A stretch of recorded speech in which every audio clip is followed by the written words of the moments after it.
On va voir dans cette vidéo les meilleurs réglages pour l'Insta360 Pro 2 pour avoir une qualité professionnelle avec cette caméra en 2022. Trop peu de personnes sur YouTube te dévoilent ce type de secret, ces petits tips qui vont te faire vraiment passer au niveau supérieur avec cette caméra qui est plutôt haut de gamme. On va voir tout en détail, accroche-toi bien. Donc cette caméra tu la connais, je te la montre tout vite ici, elle est un peu bruyante, c'est pour ça que je vais l'écarter un petit peu du micro et te montrer tous les réglages qu'on va faire sur la tablette, sur l'ordinateur, sur After, sur tout ce que tu veux pour avoir le maximum de qualité. Chapitre 1, on va voir toute la partie préparation de la caméra. Donc cette caméra, elle doit être préparée soigneusement et les lentilles doivent être correctement essuyées avec un chiffon microfibre et du produit adapté. C'est très important et c'est surtout important d'en avoir le jour de ton tournage. Pourquoi ? Parce que si tu filmes dans un endroit où il y a de l'humidité, où il y a de la poussière, etc., ça va être très compliqué. Et encore plus si tu fais de l'aérien avec ce type de matériel. Deuxième point très important avant d'aller tourner, calibre bien le stitching de ta caméra. Ça ne se fait pas avec la tablette, malheureusement, ça se fait directement via le menu que tu as pour naviguer sur ta caméra. Donc tu vas dans les réglages et tu calibres le stitching. Il faudra que tu sois dans une zone à peu près dégagée où il n'y a rien à moins de 1 mètre de la caméra. Ensuite, troisième chose, ces choses-là sont plutôt basiques, mais il faut quand même les faire, ça va augmenter de toute façon la qualité de ton image finale. Donc c'est bien de calibrer le gyroscope de ta caméra. Idem, ça se fait directement depuis l'onglet Réglages de ta caméra. Il faut la mettre sur une surface de niveau totalement plane et pas faire bouger la caméra pendant cette calibration.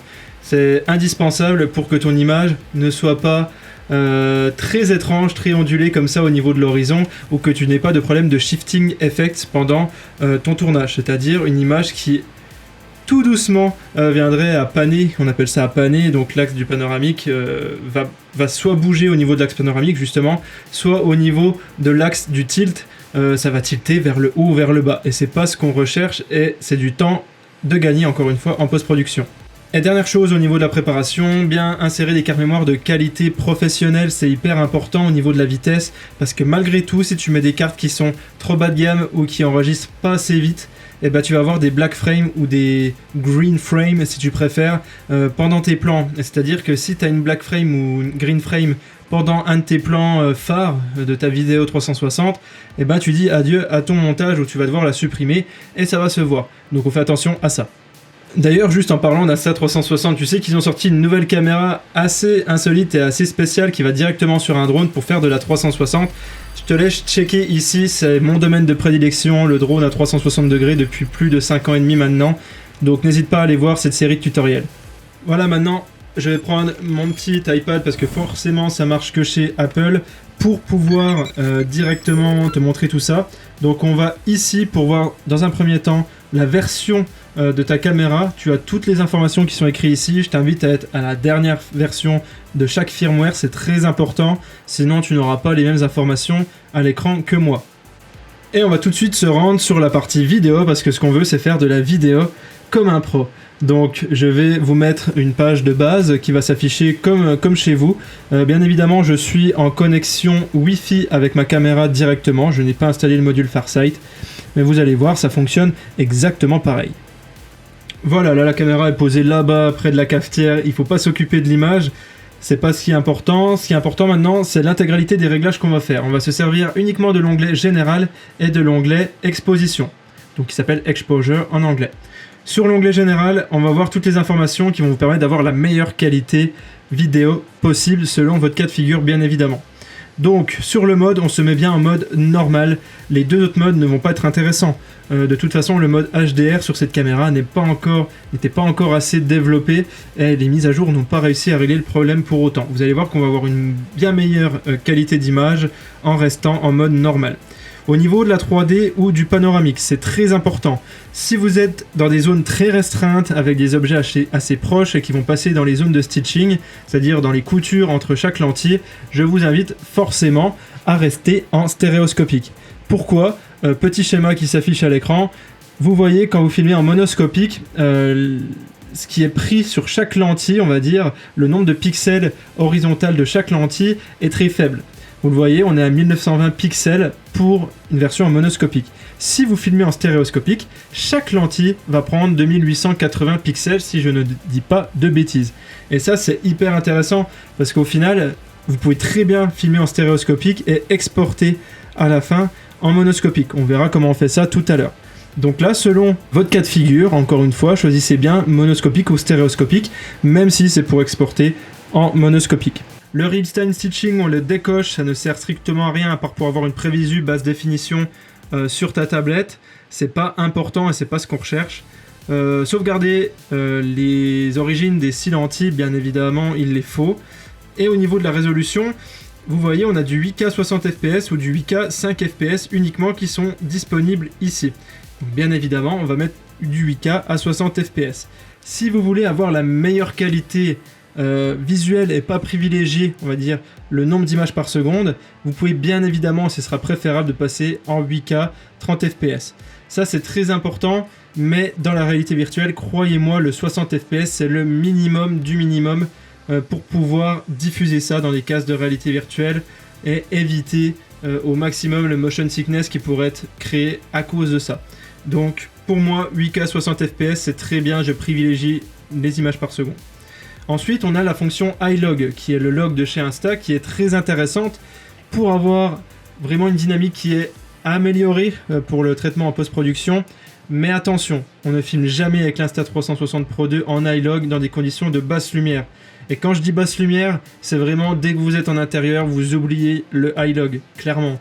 Même avec le meilleur éclairage du monde, ça va être très difficile de créer une puissance similaire à celle du soleil. Par contre, quand vous êtes en extérieur et qu'il y a du soleil ou que c'est assez diffus, si vous avez un petit peu de nuage blanc et que c'est bien diffus, bien évidemment, là vous pouvez y aller, mettez-vous en log, vous allez forcément récupérer des infos dans les basses et dans les hautes lumières. Ça c'est très important. Le gain audio, on s'en fiche, on est là pour avoir la meilleure qualité vidéo possible. Donc là au niveau du réglage, imaginons que je shoote en extérieur, je me serais mis en iLog, là je suis en intérieur, je vais rester en profil standard. Au niveau de l'exposition maintenant, vous allez voir que c'est assez simple, on se met très rarement en mode automatique.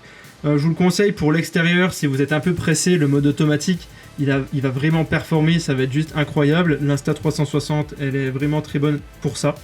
Mais bien évidemment, on va se mettre en manuel dans ce cas bien précis. Pour avoir la meilleure qualité, on met les ISO à 100. L'Insta360 Pro 2 a des très petits capteurs. Si vous passez les 400 ISO, vous allez voir, c'est catastrophique. Croyez-moi, on évite à tout prix de monter dans les ISO. Là, comme je vous l'ai dit, je suis bien à 60 fps, donc je me viens à 1/120e de seconde. Et au niveau de la balance des blancs, je vous invite à être à 5000 Kelvin en extérieur et une température de couleur adaptée quand vous êtes en intérieur, dépendant des éclairages et des sources de lumière extérieures. Voilà. Donc là, clairement, si je shoot, je pourrais avoir la meilleure qualité possible d'image. Vous voyez très bien que je suis en intérieur, je suis dans un cas bien spécifique, il y a très peu de lumière ici. J'ai mis la caméra dans un petit coin, mais vous l'aurez compris, c'est comme ça qu'on a la meilleure qualité. Attention, les deux autres onglets qui sont l'onglet propriété et l'onglet courbe que vous avez juste à côté, vous n'avez pas besoin d'y toucher. Laissez-les d'origine, ça fonctionne très très bien. Voici le moment où vous devez faire maintenant votre prise de vue. Comme je vous l'ai dit, soit en monoscopique, soit en stéréoscopique, c'est très important selon les gens qui sont autour. Pourquoi ? Parce que la zone de recouvrement de chaque lentille va être plus intéressante. Si vous avez des problèmes techniques, ce sera toujours intéressant d'avoir une image haute et une image basse, comme dans un format stéréoscopique. Si tu ne sais pas de quoi je parle, regarde la toute première vidéo qu'il y a sur cette chaîne. Mais dans tous les cas, voilà, choisis bien le ratio approprié. Deuxième chose, je t'ai dit de pas forcément te mettre en log quand tu es en basse lumière. C'est le cas, c'est ce qu'il faut faire. Mais attention, l'Insta360 Pro 2, même si tu te mets en profil standard et que tu montes un peu les ISO et que tu apportes de l'éclairage, tu vas quand même avoir du grain et une image qui sera vraiment pas flatteuse et vraiment pas professionnelle. Je t'invite à plutôt passer sur un Insta360 One RS One Inch édition, la version 360 bien évidemment, qui est sortie récemment, qui va te permettre d'avoir jusqu'à du 6K à 30 fps avec vraiment des capteurs beaucoup plus gros et quelque chose de plus sympa en basse lumière. Clairement, c'est le jour et la nuit, les deux prix sont totalement différents, mais pourtant l'Insta360 qui vient seulement de sortir est bien meilleur en basse lumière. Au moment de la prise de vue, on évite également de trembler avec ta caméra et on évite au maximum les mouvements disgracieux. C'est-à-dire que on va pouvoir faire du travelling avec un drone, on va pouvoir faire du travelling avec un câble cam, avec un système de perche, mais dans tous les cas, on a quelque chose qui amortit nos mouvements et qui permet de faire quelque chose d'assez fluide. Si ça tremble énormément, vous allez voir que la qualité d'image va être largement baissé comme sur toute caméra 360. Il y a une stabilisation mécanique qui est très forte sur l'Insta360 Pro 2 que tu ne retrouveras nulle part ailleurs dû à sa taille et à son form factor. Forcément ça va déjà sauver pas mal la mise. Mais par contre la stabilisation numérique, elle est comme toutes les stabilisations numériques, c'est-à-dire qu'elle a bien ses limites. Donc on fait attention de ne pas trop trembler avec sa caméra. Pourquoi je te dis ça? Parce que tout simplement la stabilisation numérique va cropper dans chaque lentille pour stabiliser les choses et crois-moi que ça va être juste catastrophique parce que tu vas perdre forcément des pixels sur les côtés. Tu as déjà l'aberration chromatique de chaque lentille qui te fait perdre des pixels et en plus de ça, ce coup-ci là c'est la stabilisation qui va te faire perdre en fait ces peu de pixels qui sont très utiles pour le stitching. Et c'est pour ça d'ailleurs que sur des caméras comme la GoPro Fusion, on a des zones, la zone tout autour, c'est-à-dire la zone de stitching, est beaucoup moins nette. Pourquoi? Parce que tout simplement c'est une zone de stitching et qu'on est sur une caméra à 2 lentilles. Là on a de la chance d'avoir une cam haut de gamme, donc on va pas se plaindre. Conseil suivant, n'hésite pas à filmer ton sujet tout le temps sur une lentille pleine, c'est-à-dire que tu vas pas mettre ton sujet dans une zone de stitching, dans une zone de couture. Ça c'est très important, il faut le garder en tête, en tout cas si ton sujet est entre les 1m50 et 3 mètres de distance de la caméra, garde-le bien dans cette zone pleine face de lentille. Si vraiment tu décides que ton sujet doit bouger autour de la caméra, ce qui est quand même le but dans pas mal de cas, essaie de le garder au minimum à 2,5 m, 3 mètres de cette caméra. On va passer au chapitre 4 et je vais te faire passer directement avec mon écran. Je vais ouvrir Insta360 Stitcher, c'est le logiciel pour assembler tes lentilles et on va voir ce qu'on peut faire pour booster la qualité de notre image. Voilà, le logiciel est en face de toi, derrière ma tête, ne t'en fais pas pour l'instant, il n'y a rien. Pour des raisons de simplicité, du coup, je vais importer un rush que j'ai tourné à un endroit magnifique dans les Vosges il y a très longtemps et que je vais importer directement. Je vais aller chercher dans mes dossiers. Voilà, donc on est au-dessus de la tour de Merel, ce plan a été filmé en respectant les règles que je t'ai données juste avant, et on va voir qu'est-ce qu'on va pouvoir améliorer ici sur notre logiciel favori. Bien évidemment, on peut en utiliser d'autres pour stitcher nos images, et on le verra sur d'autres vidéos. Donc c'est à droite ici que tu vas voir tous les outils qui te permettent d'améliorer un petit peu la qualité de stitching et la qualité d'export de vidéos stitchées, donc c'est très important. On va bien rester en monoscopique, même si tu as shooté en stéréoscopique, tu auras cette fonctionnalité de disponible. On reste bien en New Optical Flow, c'est la nouvelle façon de stitcher les images créée par Insta360. Enfin, on va dire que c'est un algorithme qui est plutôt récent et qui fonctionne très très bien. Des fois, l'Optical Flow standard, quand tu fais des plans de prise de vue au sol, des fois c'est préférable à tester selon tes cas de figure. Au niveau du type d'assemblage, on va prendre un assemblage lent pour laisser l'ordinateur au maximum travailler et éviter d'avoir des artefacts très moches à certains endroits. Tout le reste ici, tu peux laisser cocher. Pour le moment, ça ne changera rien. Au niveau du software encoding speed, la vitesse d'encodage de ta vidéo, on va choisir la plus basse vitesse, c'est-à-dire que la qualité sera la plus haute possible. Donc ça c'est très important, c'est deux choses qu'on vient de modifier, tu vas voir ça va changer l'intégralité de la qualité de ta vidéo. Et ensuite on descend ici tout en bas, après je vais enlever peut-être ma tête sinon on verra pas. La résolution tu choisis bien encore une fois le maximum possible, le 8K. On passe bien en point MOV en termes de conteneur, pourquoi? Parce qu'on va pouvoir exporter tout ça en ProRes et c'est ça qui nous importe. Ici on sélectionne ProRes 422 HQ qui est le maximum de qualité que tu vas pouvoir avoir dans un format très peu compressé et surtout que tu vas pouvoir travailler hyper facilement sur n'importe quel type d'ordinateur. C'est-à-dire que ces fichiers 8K là, je peux clairement les lire et travailler avec sur un ordinateur à 2000 € sans aucun problème. Donc c'est ça qui est hyper puissant. Voilà, je suis pas obligé d'enlever ma tête au final parce qu'on va s'arrêter là. Le nombre de frames par seconde, tu laisses bien au maximum, c'est très très important. Et maintenant, tu peux ajouter à ta liste de stitching sans aucun souci ou cliquer sur le petit bouton qui sert à stitcher tout en bas. On va maintenant ouvrir Premiere Pro, tu pourrais le faire également sur After Effects, dépendant du logiciel que tu utilises pour faire ta post-prod. On va voir maintenant qu'est-ce qu'on peut faire pour booster tout ça. Encore une fois, je vais prendre une vidéo d'exemple que j'ai filmée dans les conditions que je t'ai expliquées pour te montrer ce que ça va apporter. Alors pour ce client bien précis, donc là cette vidéo a juste été stitchée, il me semble que j'étais dans un format log pour cette fois-ci et que j'étais à 30 fps. J'ai juste fait l'export tout simplement en 30 fps parce que le projet global du client était demandé en 30 fps. Mais sinon tu seras à 60 ici bien évidemment. Alors, on va glisser-déposer ici. Tu vois que mon rush est bien directement dans la timeline. Tu vois qu'il y a des pistes audio avec un canal qui manque ici, que tu vas pouvoir enlever par la suite. Bref, la règle primordiale, c'est surtout de ne pas forcer sur la colorimétrie et l'étalonnage de tes plans.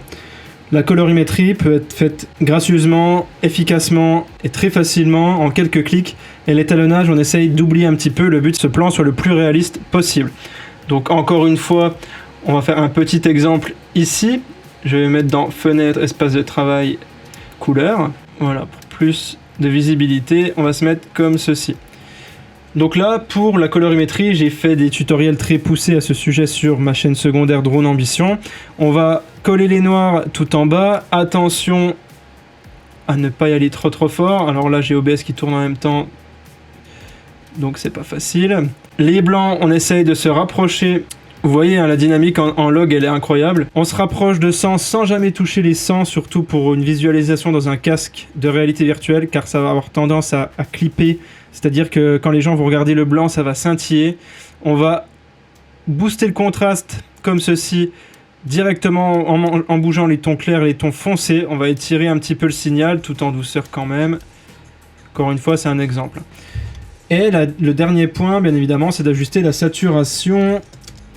Alors là, tu vois, la saturation, elle serait bonne, mais il y a un problème de teinte. Pourquoi? Parce que l'Insta n'aime pas du tout toute la partie herbe, etc. C'est une catastrophe. Donc là, il va falloir l'ajuster un petit peu manuellement en rajoutant du magenta et du bleu, comme ceci, par exemple. Pour moi, ça correspond pas mal à ce que j'ai vu le jour J. Encore une fois, hein, je vais très rapidement pour celui-ci. Ce qui est très important, c'est de ne pas forcer. Voilà, on reste sur des mouvements assez léger, même si c'est du log, sur ces retouches de courbe. Ensuite, le secret réside dans les effets. Je vais retourner dans ma fenêtre, dans mon espace de travail de montage. Ce sera plus parlant pour vous. Et on va aller dans les effets ici. Et si vous tapez VR dans la barre de recherche, vous allez très vite voir que vous aurez tous les effets qu'il vous faut. Tout simplement ici dans partie vidéo immersive. Donc attention, quand vous ajoutez de la netteté sur un plan 360, on se sert bien de la netteté VR. Pourquoi? Parce qu'il y a une duplication des pixels sur les bords de l'image et sur tous les bords de l'image, sur le cadre, qui va vous permettre de ne pas avoir la délimitation. Si vous mettez un calque de netteté classique sur ce plan, vous allez foirer votre plan. Donc très important, vous voyez, j'ai mis l'effet VR, je vais aller dans options d'effet, et on peut rajouter un peu d'intensité sur la netteté VR. Pour ce genre de caméra, je conseille 10 en intensité maximum. 10%, c'est très très bien. Voilà, là vous avez réussi déjà dans un premier temps à faire tout ce qu'il faut pour que la qualité soit au maximum du maximum. Maintenant, c'est au niveau de l'export que ça va être hyper important. Imaginons, bien évidemment, vous avez fini votre master, vous avez fini votre montage vidéo et vous voulez exporter ceci. On va dans Fichier Exportation Média, la nouvelle fenêtre de chez Adobe qui prend un temps phénoménal à s'ouvrir va t'arriver. La voici, et du coup, soit vous travaillez via Media Encoder, moi j'ai l'habitude, mais pour cette fois-ci, je vais vous montrer directement sur Premiere. Alors, si on veut l'export au maximum de sa qualité pour faire tout simplement un master de notre montage vidéo, on va quand même favoriser le H265 en HEVC ici, c'est très important. Vous pouvez laisser Match Source Adaptive Bitrate à la base. On va dérouler ici l'onglet. On va voir que ma résolution est bonne, mon framerate il est bon. On va cliquer sur plus juste ici. On n'oublie pas de cliquer sur rendu à la résolution maximale. Utiliser la qualité de rendu maximale. Le reste, on s'en fiche. Ici, on passe. Niveau élevé, très important, sinon vous ne pourrez pas avoir le maximum de qualité. Et ici, vous pouvez vous mettre en CBR et monter. Vous voyez, de toute façon, vous ne pourrez pas monter plus haut que 240. C'est normal, c'est par rapport à notre framerate et par rapport à plein d'autres critères. Donc là, vous auriez votre master à 240. Croyez-moi que c'est bien suffisant. Et vous mettez bien la plus faible, la plus élevée, la plus lente au niveau de la qualité. Et là, on est plutôt pas mal. Il n'y a plus qu'à cocher la partie vidéo VR. On est bien en monoscopique. Et vous cliquez sur exporter. Alors du coup, avant de voir du monde dans les commentaires me dire mais non, c'est beaucoup trop, pourquoi tu mets autant de mégabits par seconde, etc. Pour un master, c'est pas beaucoup trop, c'est vraiment une norme. Vous pouvez aller jusqu'à 300 mégabits par seconde pour avoir un master qui est vraiment de très très bonne qualité. Vous pourrez revenir dessus quand vous le souhaitez. Par contre, si vous voulez faire un export comme un pro sur After Effects ou Premiere Pro d'une vidéo 360 que vous avez montée et que vous voulez le lire sur un MetaQuest 2 ou directement sur YouTube ou sur Meta, je vous invite à cliquer sur la petite fiche qui va apparaître juste ici là-haut. En tout cas, j'espère que cette vidéo t'a plu pour avoir le maximum de qualité. Tu peux l'adapter sur d'autres types de caméras. Tu vas voir qu'on arrive tout le temps un peu à des choses qui sont similaires. Mais j'espère que ça t'a plu. En tout cas, maintenant, tu peux cliquer sur cette petite icône qui apparaît juste en haut ici, ou sur la petite icône qui arrive juste en bas ici si tu veux voir la dernière vidéo qui est sortie sur la chaîne. N'hésite pas à t'abonner aussi.